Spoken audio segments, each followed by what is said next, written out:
I'm back. After being off of Tirzepatide for 5 months due to a medical condition, I'm here to give you a 14-day update of what that's been like for me being back on the medication. So if you're interested, stay tuned and I'll share that with you.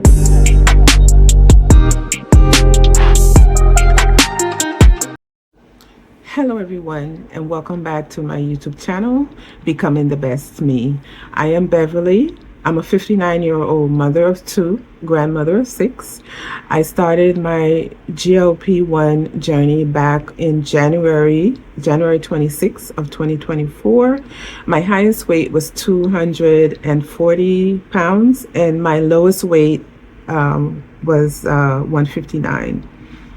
And before I get into the video, let me put a disclaimer out there.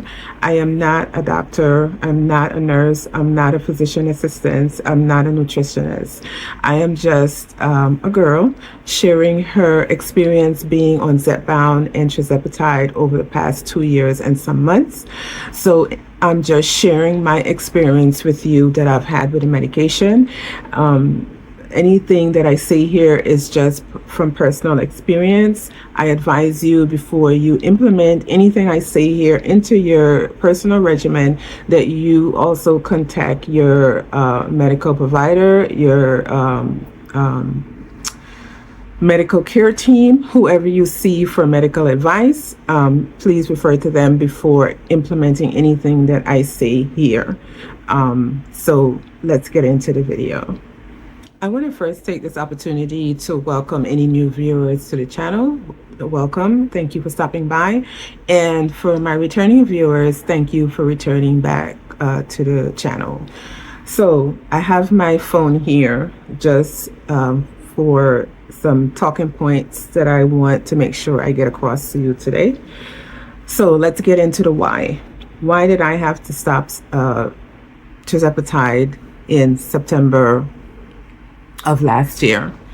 So I have a video that I put out talking about my acute pancreatitis. This was why I had to stop the medication. If you want to know why in detail, you can go and view that video. I'm not going to go into great detail about that because I have a video about it and I don't want to make this video too long. So that was the reason I had a bout with acute pancreatitis. My doctor took me off of, at that time, because of insurance purposes, I was switched to Wegovy. I took one pen and within that week, this is when I had the bout of acute pancreatitis. So over the past couple of months, I've been to my primary care physician, I've been to an endocrinologist, I've been to a GI specialist, and finally I got the all clear after doing some sort of scan because they saw something also suspicious on my liver. So that was nothing. It was fine. I'm not going to go into that. It was fine. So I got the green light to go forward with the caveat that my amylase and lipase be monitored over the next several months. Those are the enzymes that shows what's going on with your pancreas. So those have been normal over the past 5 months. It was just elevated that one time I went to the emergency room, and it has been normal over the last couple of months. I think they checked it, I don't know, every 4 weeks, I think they would, do labs just to make sure that it was normal, and it has been normal. So like I said, I got the all clear from the GI specialist that I can go back on the medication. With that being said, because of insurance purposes, again, I'm still trying to work through this whole insurance thing. My PBM is CVS Caremark, and they stopped covering Zepbound, and they were the ones that kind of forced me off of Zepbound onto Wegovy. So because of that, I've chosen to go back on Tirzepatide, as I don't want to do Wegovy. And, my doctor is also not recommending me do Wegovy. So I am getting my medication through Mochi Health, and I'm back on Tirzepatide. I have decreased the dose because before the incident I was on 15. So I'm back down to 10 milligrams, and through Mochi Health. I know a lot of you would probably raise your eyebrows. I have personally, let me say this before I say that. There was some things being talked about Mochi Health last year. They had a big talkings about things going on with the company. I personally, at that time, I was with Mochi Health, and I muddled through it, and I did get my medication. I had no issues with them. I had no issues with the medication. I had no issues with the pharmacy. So after doing my research again, and because of my financial situation, I decided that I'm going to go back with Mochi Health, and that I did. I ordered my medication the end of February. It took a couple of days, less than a week, and I got my medication. So I'm going to get into now what being back on the medication has been like. What was it like after the first injection? Did I have food noise? Did the food noise go away? Did I have appetite suppression or not? So again, I put out a video talking to you all about how it has been being off the medication. Again, I'm not going to get too deep into that. You can go watch those videos for that information. I'm just going to briefly, graze across the subject. I didn't have food noise being off the medication, and I did continue to have appetite suppression. I am going to say this. I felt somewhat of a difference after the first shot. I think like the next day, I noticed the decrease in appetite. I had, over the next couple of days, I had to really force and be mindful of getting in all of my protein and my calories over the next, the first few days, the first week of being back on the medication. And again, I did feel a difference. I did feel quite of a difference, a matter of fact. Although I had said that I was in control of my appetite, which I was glad that I had my hunger cues back and my fullness cues. I was able to finish my foods, and being back on the medication, I'm also able to finish my food, but I noticed that I'm getting fuller faster. And the other thing I mentioned in my other video was I had an issue with getting in my fluids. So that issue has returned. I noticed that it's either I drink or I eat. So what I'm having to do again is make sure I getting all of my food so I get my nutrition, and then wait a little bit and then consume my fluids, because I have an issue of eating and drinking at the same time because of getting full very quickly. Because if I eat and drink, I can't get all my food in. So I hope that made sense to you. So let's now talk about me monitoring myself for any abdominal pains, any signs and symptoms of pancreatitis like I had before. I experienced nothing, no abdominal pain, actually no constipation because I have my morning regimen that I also share in other videos. I either have my lemon water or my prune juice before I eat anything in the morning. So I continue on that regimen. I also take Mago 7 at night. So I've been regular with my bowel movement. So I have no issues there, no abdominal pain, no signs and symptoms of pancreatitis after being back on the medication. Fatigue, yes. Oh my God. I forgot what that felt like. It's like the first being back on the medication when I first started. It was rough. It was rough. And I totally forgot about it. And after the feeling came about on me, I was like, why am I feeling? I was so tired. I was so groggy. I was so fatigued.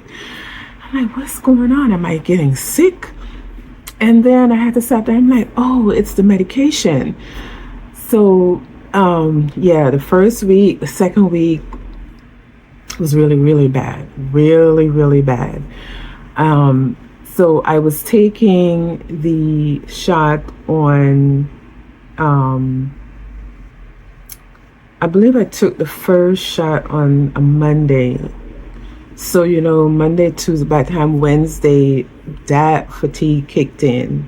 It kicked in overdrive. So I modeled through it. I started taking my B12. I have some beetroot gummies. I started back on those because those give you energy. So I was able to model through it.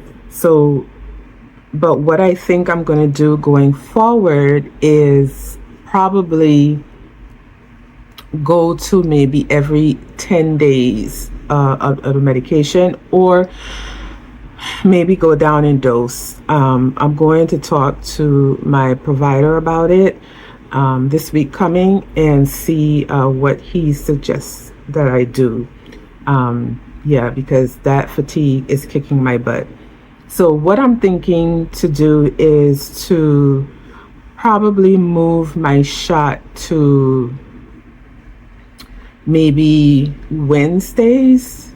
So I have Thursday, Friday, and then by the time, the fatigue starts to kick in, it'll be the weekend. I don't work weekends. So I'll have that Saturday and Sunday to kind of recover, which, it's kind of like, okay, because those are the days that I get my little errands done, like cleaning the house and, laundry and those things. But I feel that I can get around that, and versus being tired, during the work day, and I'm really struggling to get through my 8-hour work day.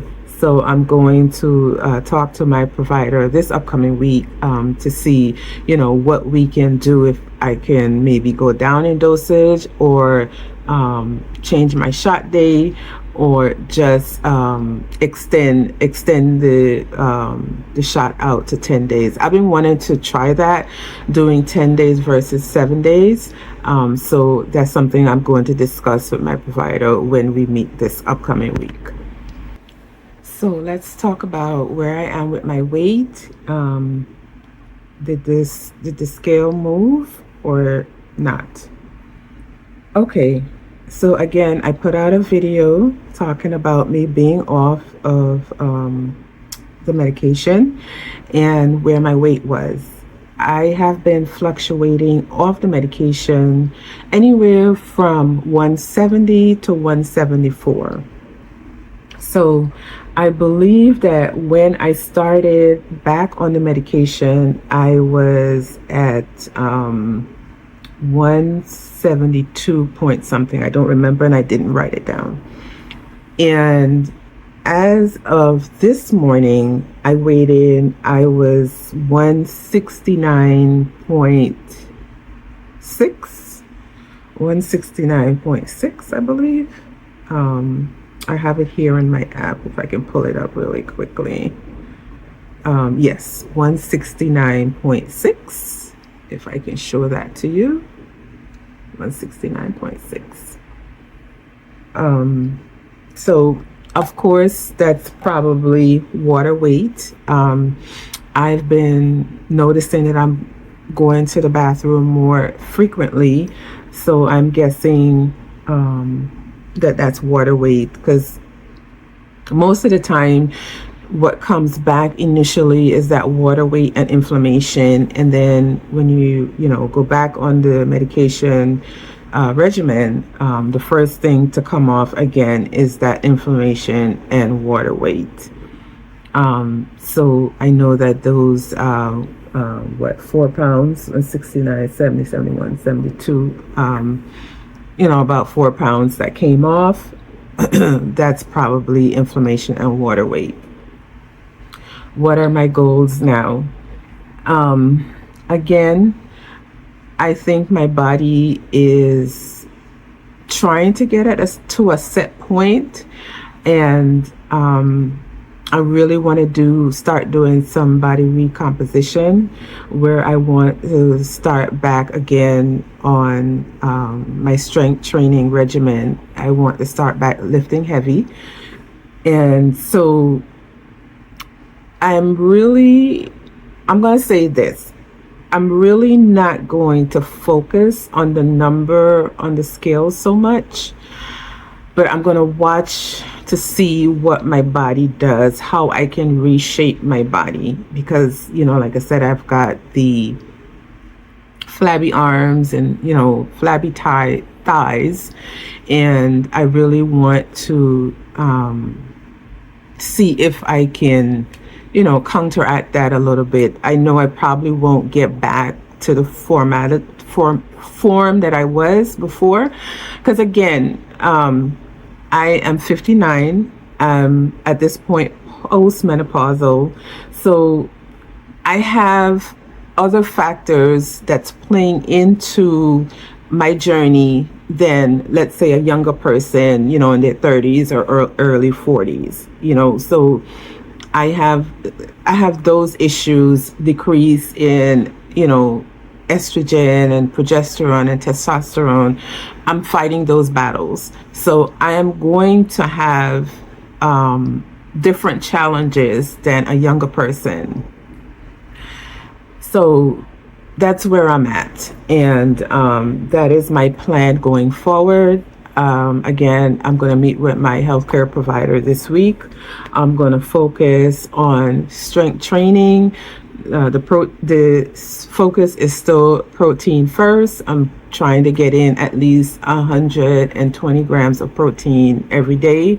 I am trying to maintain just around 1,500 calories. There are days that I'm consuming less, but those days when I am consuming less, I'm really trying to still get in my 120 grams of protein.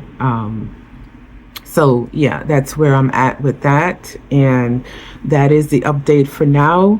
I am getting ready to put out a series of videos. I'm not sure what the title is going to be. Right now I have some ideas, and it's going to be based on the subject of when life causes you to pivot. Because I've had some personal things going on in my life that has really kept me away from putting out videos, and for transparency purposes, I figured that I'd make a couple of videos and just share those things with you all. So I'm going to leave the video here for now.